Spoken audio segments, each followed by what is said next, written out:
Our next in-person mastermind is coming up this fall, and we're heading to Vegas. We're kicking off this mastermind with an in-person tour at Zappos downtown Las Vegas campus, where you'll learn their strategies behind company culture, core values, employee engagement, and customer service.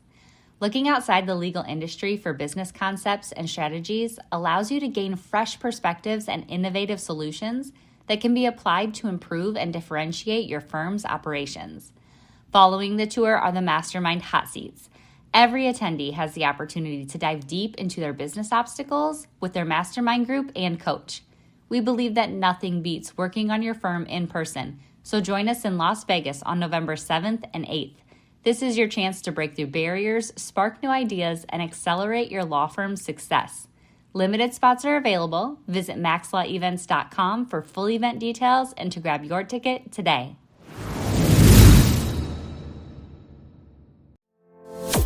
Run your law firm the right way. This is the Maximum Lawyer Podcast. Your hosts, Jim Hacking and Tyson Mutrux. Let's partner up and maximize your firm. Welcome to the show. Welcome back to the Maximum Lawyer Podcast. I'm Jim Hacking. And I'm Tyson Mutrux. What's up, Jimmy? Tyson, how are you, my friend? I'm doing well. I spent the morning getting some stuff done after you and I recorded earlier, and I'm pretty calm and laid back. What about you?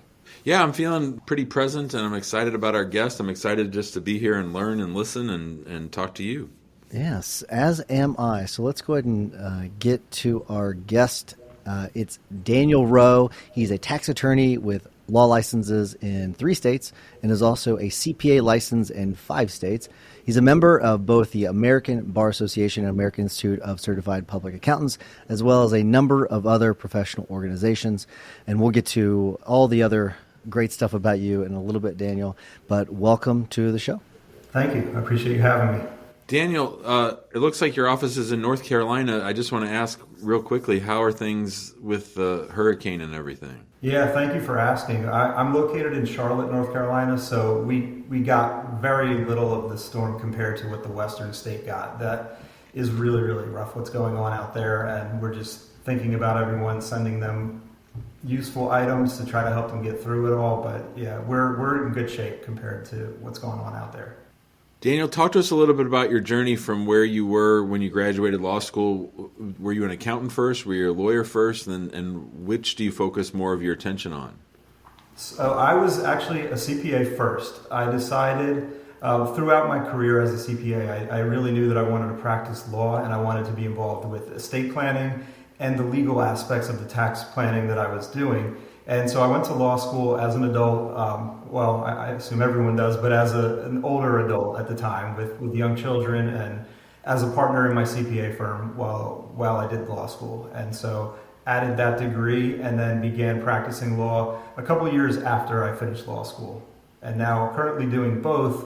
I would say a majority of my time, though, is spent doing CPA work. It just seems to be what finds me more naturally. A lot of people are coming to me for both legal and tax advice, but oftentimes the tax aspects and the CPA work is what they really need from me.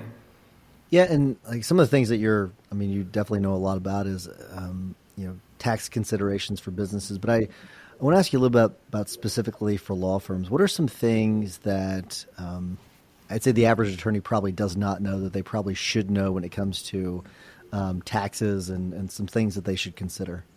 Yeah, it's a big, broad answer, but I'll try to narrow it down in maybe 2 different avenues. And one is what they should be aware of for themselves, for their own practice. And in that, a big thing comes down to how you structure yourself, whether you're an LLC that's disregarded, whether you're an LLC taxed as an S corporation, or a partnership or a corporation. We get all different types of tax considerations and tax results based on how you're structured. Then there are a lot of things that go into running the day-to-day practice or doing annual accounting that are important for lawyers, like retirement plan contributions, maximizing Section 199A deduction, which we may talk about, how you pay yourself. So there's a lot that goes into your own practice from a tax and accounting standpoint. But then it's also important to know how it impacts your clients, depending on the type of law you're practicing. One area that we often talk about or get involved in helping attorneys is the taxation or the tax treatment of settlements that they're reaching for their clients. There are certain provisions that may exclude that from income. There are ways that you may end up actually getting a good result legally for your client, but economically it doesn't work out as everyone thought once they pay attorney's fees and pay tax on the proceeds that they receive. So it's I think two different ways to look at it, both yourself and your client. Daniel, if you would, tell us a little bit about the setup of your firm. What are your roles there? Who else do you have with you? What's your team like? So I actually have two separate firms, and part of this is one thing that I talk to people quite a bit about, is what your state permits or requires you to do. And in North Carolina, and probably like the majority of other states, but I know for sure how it all works here because I set mine up beginning of last year. But I have to have two different firms, one for the accounting work and tax planning, and then one for the legal work and the law practice. And so I've set both of those up in a way that for my personal situation maximizes the tax outcome. It's a typical setup that I think a lot of small firms would use as well, but I use an S corporation mechanism as my means of structuring. And then I have a few different people that work for me in the CPA practice that are CPAs themselves, and they're involved in the tax compliance, tax planning work. I have an assistant that is incredible, that handles a lot of things in both firms, but the law firm, the law practice itself, besides my assistant, is just me. The CPA practice is a few different people that are that work for me, that collaborate on many of our projects from the tax standpoint. So you mentioned something before about how settlements might affect clients and all that, and I want to dig into that a little bit more, because the big three that I'm aware of is if we have a settlement and a part of it's for wages, that's taxable. If a part of it is a confidential settlement, that's taxable, and then punitive damages are taxable. Are there other things, other blind spots that I should be looking at to make sure that we're setting up our settlements for clients? Because I mean, this could affect personal injury, could affect employment law. There's a few different practice areas where contingency fees come into play for clients, or even, I guess, not even contingency fee clients. There's lots of times where we're resolving settlements of some sort for clients. So what are some other considerations? Yeah, so really the tax results of a settlement all tend to relate back to the origin of the claim itself. And then stemming from that claim, depending on the nature of the claim itself, is how we determine the tax treatment of the ultimate settlement. And the code specifically excludes any settlement or amounts that are received that are related to physical injury or sickness. And so if you can draw a direct line from the claim to the settlement, and those are connected by a physical injury or sickness, then most likely you can exclude most, if not all, of that settlement. There are also ways where, not ways, but if money's being received and it's considered more a return of capital or a recovery of property, then maybe you're not going to be taxed on it as if it was ordinary income. And then kind of what you just touched on is that if it is employment related, or if it is akin to lost wages or receiving compensation for services that you should have received, then that oftentimes is taxed as employment tax. So there's the FICA Medicare piece that needs to be considered in that, or if you're a self-employed individual, then the self-employment tax part of it. One of the questions we get a lot from sort of new law firm owners, people starting their firm, is what are the common mistakes that people make in setting up their firm, both from the tax standpoint and from the accounting standpoint? The biggest mistake, I think, is that there is just not a lot of diligence put into setting it up, or it's a lot of kind of off the cuff, piecing it together as you go along for tax and accounting. So I do meet a lot of people that are running their own small firm, but they're not using a formal accounting system. So there's not really a way that they are properly tracking and documenting expenses and receipts. There is sometimes people just overlook the requirements themselves for what type of entity they're allowed to be. So in certain states, you can't just be a standard LLC. You have to be a PLLC or a PC, and that sometimes gets overlooked. Also, just making certain tax elections that need to happen within specific timeframes of when you form your business. Those get overlooked. And then I would say the overall encompassing aspect of it, of why things get missed, is just from lack of awareness, and not from any fault of anybody, but just there's so many things that need to be considered in so many different areas to be checked and cross-checked that sometimes they are overlooked. And one of those other areas is when you're operating like myself, I'm hiring people that are not in North Carolina. So when they're operating, or the people that I'm hiring are located in other states, that may expose the firm to other state taxation. And so, but people may not just by nature think that or be aware of that. And so I think the big piece of it is to not avoid or just kind of cover your eyes and say, I don't want to deal with the taxes or the accounting, someone else will. But it is to get some education, and in the way that is most comfortable to you. Some people pick up books and read them. Some people, like a lot of my clients, come and they ask me questions, or I'm happy to sit down and I love to explain things and go over why we're doing what we do and what they should be considering. But I think it is important to be educated in whatever way is feasible or comfortable to you, so that you have at least some awareness. You may not understand all the technical reasons or the nuances of the tax code, but at least you know big picture what you need to be considering and why your professionals are looking at certain things. Well, one of the things we talk quite a bit about is virtual assistants and remote employees, obviously, but specifically I want to talk about the use of independent contractors. I am certain that there are several people that are not setting things up properly when it comes to independent contractors. I think sometimes it'll essentially be a full-time employee, but they're paying them as an independent contractor. So what are some things that people should avoid when it comes to, or things they should look out for, things that they should be careful about when it comes to using virtual assistants, and specifically paying them as an independent contractor? So I think that there are many situations where, in fact, the person is an independent contractor and is being appropriately accounted for that way. And there's probably an equal number of situations where they're actually an employee and are not being classified that way and should be. And the biggest thing to look at when you're trying to determine whether you have an employee or an independent contractor is control. And control from a couple of different standpoints. One is control as to how the work gets done. So if you're directing the day-to-day, how, when, where the work is to be performed, that's a big indication that you... Are you tired of the marketing guessing game? Does your website feel more like a digital billboard than a client magnet? If you're nodding along, you're not alone. And it's time to stop the uncertainty and start getting real results. Let's talk about your marketing spend. Are you just shelling out money every month and crossing your fingers? Do you ever wonder what impact your marketing is really having on your revenue? Well, it's time to take the guesswork out of the equation with Rise Up Media. We've been working with them for over a year, and the feedback from our fellow members has been fantastic. Rise Up Media is here to take your marketing to the next level. They'll even perform a full audit of your online presence, giving you the good, the bad, and even let you in on what your competition is up to that you're missing out on. And the best part, there's no obligation, no catch, no pressure. If you decide to work with them, their contracts are month to month. That's right. No long-term commitments tying you down. So what are you waiting for? To learn more about how Rise Up Media can transform your firms, visit riseupmedia.com/maxlaw, and Rise is spelled with a Z. riseupmedia.com/maxlaw. Have an employee rather than an independent contractor.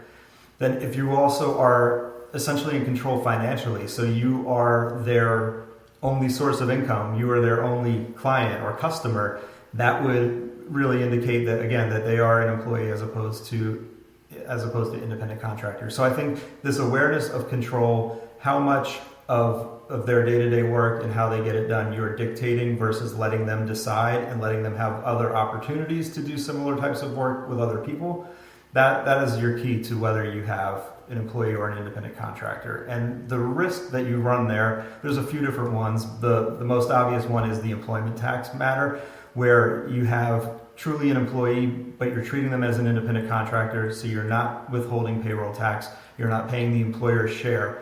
And when this eventually comes up and is determined by a taxing authority or a state authority that you have an employee, then you're going to owe a significant amount of back tax and penalties on that. So I'd like to go back to the issue of having the two different firms, the accounting firm and the lawyer firm. How do you spend your time? Does that bring headaches? Does it are things streamlined? How does that sort of play out? There are certain times of year, just by the nature of what I do as a tax CPA, where that is pretty much what I'm doing, where we're just full of tax compliance work, tax calculations for people. Typically, March and April are heavy months for that. But also, maybe a lot of people don't realize, but September and October are very, very busy, if not busier than the spring tax season.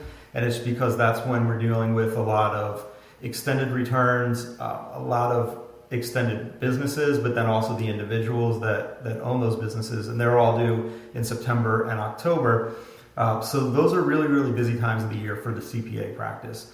What I'm probably 90% focused on the CPA firm during those months because of just the nature of it. And then the rest of the year outside of that, I think I have a fairly even split time between the law firm and the CPA firm. And the law firm, it's interesting because its focus is estate planning, and estate planning and income tax, estate planning and estate tax, they really complement each other or fit well together. So there are a lot of people I work with that come to me because they need some estate planning, but they also own a small business, or they have an unusual or an interesting tax matter that they need help with. And so we'll help them with that as well. And then vice versa, I may be doing tax work for someone and their business, and then we are discussing things in their big picture and their succession plan, and they realize they need estate planning as well. So we can recommend a number of different firms, or they can use our associated law firm to do the estate planning. Do you have the same people that work in both businesses, or are they separate completely? My assistant works in both businesses, but other than that, they're separate completely. And the law firm, the CPA firm is where I have people that work with me, and the law firm still currently is just myself, and it's something that I'm able. I don't really have a goal of growing it into a larger practice with a number of employees, but I kind of like where it's at. That's interesting. Do you ever run into any complications when it comes to that, when it comes to your employees or anything else? Because I definitely see the benefits, but are there any, like, if they're different entities completely, that is what's interesting to me is, do your employees ever complain about it, or are there any issues you ever run into? Nothing major, but there are some day-to-day, maybe, I wouldn't go as far as even calling them headaches, but just considerations that need to be thought about. So if, especially if I'm responding to a matter for someone where I do both their estate planning and their tax work, it's something as simple as which email address am I using to respond to, which letterhead are we using, making sure that everything associated with one firm comes from that one firm and everything with the other is from the other. So just maybe more of the administrative matters, making sure that they're being kept as separate and distinct entities. And then I obviously, as an accountant, I do my own record keeping, and I keep all my records very separate for one firm versus the other. So having separate set of books, separate bank accounts, basically separate everything for them. Other than I do capture everything under one umbrella from a website standpoint. And I do have a firm website for the law firm and a website for the CPA practice, but then I put them both together under one umbrella as well. So it makes it a little easier for sending people to the website. I also have another area that I've been developing, which is going to fall under that same umbrella, and that's the education component, where I'm putting together a number of short ebooks, webinars, and courses that will help people understand the tax and accounting matters that are important to them, because that is really a big passion of mine, is educating my clients, educating the public to make sure that people are aware of what they don't know. We talked about some mistakes people make when they start their firm. We talked about tax complications of not treating independent contractors properly as employees. What other mistakes do business owners, law firm owners make when it comes to taxes? I know that a lot of people get caught up with their quarterly tax payments. What other issues do you see, Daniel? So there are certain areas where I tend to see more issues than others. One is the S corporation area and a lot of things that flow from that. So as simple as making the S election in a timely manner, I see that missed a lot of times, and then we're trying to help clients get late relief for filing their S election. So that's one. Paying proper compensation to the S corp owner / employee is another area that we often are helping people with, or they're just not aware of how that needs to work. Setting up retirement plans in their firm and which ones they're eligible for, which ones will help maximize their contributions, whether they should be doing Roth versus traditional. So also the 199A deduction, which is the qualified business income deduction, that is a 20% deduction off of pass-through revenue. And in order to take advantage of that, you have to have a pass-through. So you have to be a partnership or an S corporation for tax purposes. Even within that, there's a catch in that deduction is great for a lot of people, but it specifically excludes lawyers from being able to take advantage of that deduction. And that's just the way the law was written. However, if you're under certain income thresholds, you still get to take that deduction even though you're practicing law. And so part of the education process is explaining that this deduction exists, making people aware of where they're at from an income standpoint, and then helping them to strategize and see if there are ways that maybe if they put some more of their wages into retirement, it brings down their taxable income, it gets them below the threshold, they're able to get the deduction, and things kind of dominoes start to fall that way. So I think some of the other areas where people just may not be aware of the advantages that they could be getting are pass-through entity tax deductions. So that is right now, the law currently puts a limit on how much you can deduct for state and local tax from your personal income tax return. But most states have come up with a workaround for that, where they'll now let, instead of the individual paying the state tax, the firm pays the state tax on their behalf and takes a deduction for that payment. And then the individual gets a credit on their state return for the tax that was paid in by the firm. And so it's kind of a way to work around this limitation that Congress put in. And most states have that, but a lot of people aren't aware that either it exists or what they need to do to elect themselves into that type of system. What are some tips, some tax tips that you've seen that drive you crazy? Like you see them on social media and you're like, there's no way in hell I'd ever do that. Like, do you ever see anything where you're like, you just scratch your head and you think, I hope people don't do that? One thing that I tend to encounter is that people have been told or heard from a friend or heard from someone that X, Y, or Z is deductible. So I often am having to explain to people how entertainment is not deductible, what qualifies as entertainment, certain meals are 50% deductible. Not everyone, but a lot of what's kind of put out there of tax tips or tax advice that isn't very well vetted is based on being able to deduct so many different things. Put your car in the company and you can deduct it. Take this trip and you can deduct it. So that's a big area. And then I also hear a lot of talks about utilizing trusts in ways to benefit yourself from an income tax standpoint. And some may be accurate, but a lot of it is just not the way it works. So those are the two biggest areas: the deductions and then utilization of trust. So what's on your horizon? What are you looking forward to? What are you working on these days? As it stands right now, I am working on tax compliance for October 15th, and we're wrapping all of that up right now. And once that's over, then I'm going to shift into if there is ever a quote unquote slow month, it typically is November. We're not geared up for year-end planning yet. There's not compliance things that are due at that time, and so what I focus on then is the education piece, and that's where I'm putting together more drafts of the short books and putting together the courses and doing the infrastructure for that. So that is what I plan to do in November. December will be more estate planning and year-end work for tax clients. Love it. All right. We are running near the time. So Daniel, I'm starting to wrap things up. Before I do, if people want to reach out to you, how can they get a hold of you? The best way is to go to my primary website, which is droweco. So it's DROWECO.com. And then there's a contact page on there. Best way is to just go through that. Very good. All right. So I want to remind everyone, join us in the big Facebook group. If you've not joined, you're missing out on a lot of great information there. So I'd love to have you.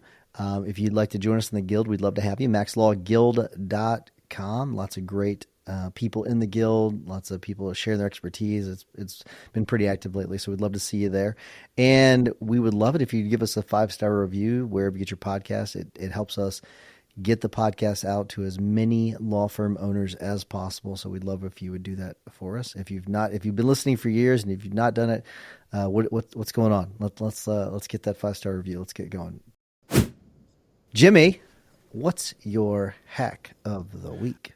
I'm reading a great book. It's by a man named Greg Harden. I had never heard of Greg Harden until he died like 3 weeks ago. He was a sports psychologist at the University of Michigan for about 25 years. So he worked with Tom Brady. He worked with Charles Woodson. He worked with Desmond Howard. He has chapters about each of them. It's a lot like Jason Selk's stuff. I really, really liked it. He actually narrates the audiobook. And he also worked with Michael Phelps, and there's a great chapter. Michael Phelps didn't go to the University of Michigan, but he trained there. And some of the lessons and the mindset shifts that he worked on with Michael Phelps, it's a great book. Very good. Cool. I'll have to check that out. I don't need another book to read, but maybe I'll get the Cliff Notes version from you. But very cool.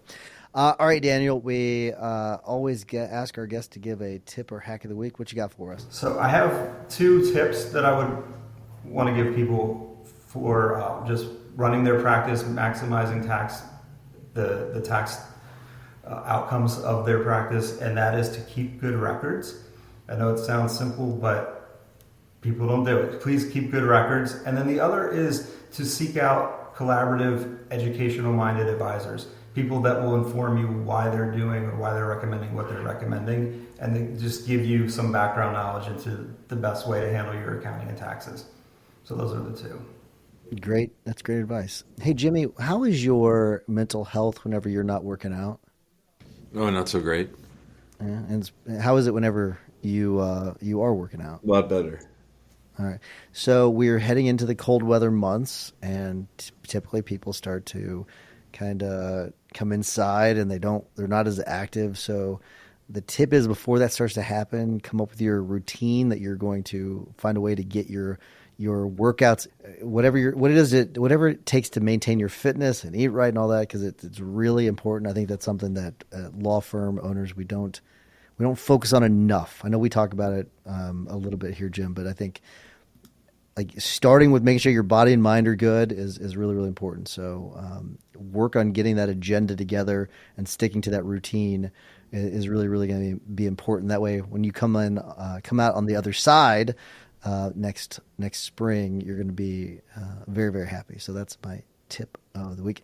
Daniel, thank you so much for coming on. Really appreciate it. I know you gave a lot of great tips and advice for people that are running firms, and so it was very, very helpful to a lot of people, I'm sure. So thank you so much for coming on. I appreciate you having me. It was great to meet you both. Thanks for listening to the Maximum Lawyer Podcast. To stay in contact with your host and to access more content, go to MaximumLawyer.com. Have a great week and catch you next time.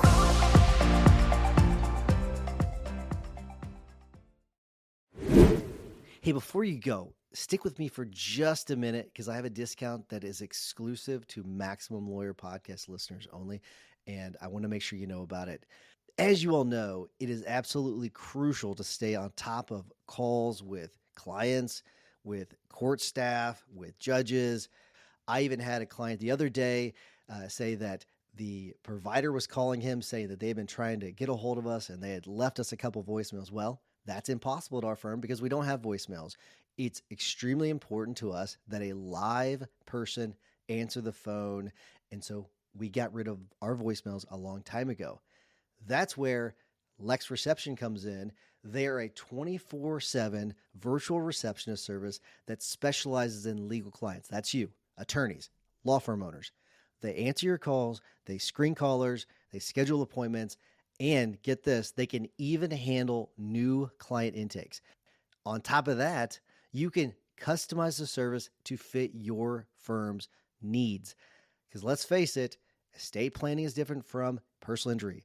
Personal injury is different from criminal defense. We all have different types of practice areas, so you can customize these scripts that fit your firm, and you can even set the hours that you want them to answer the phone.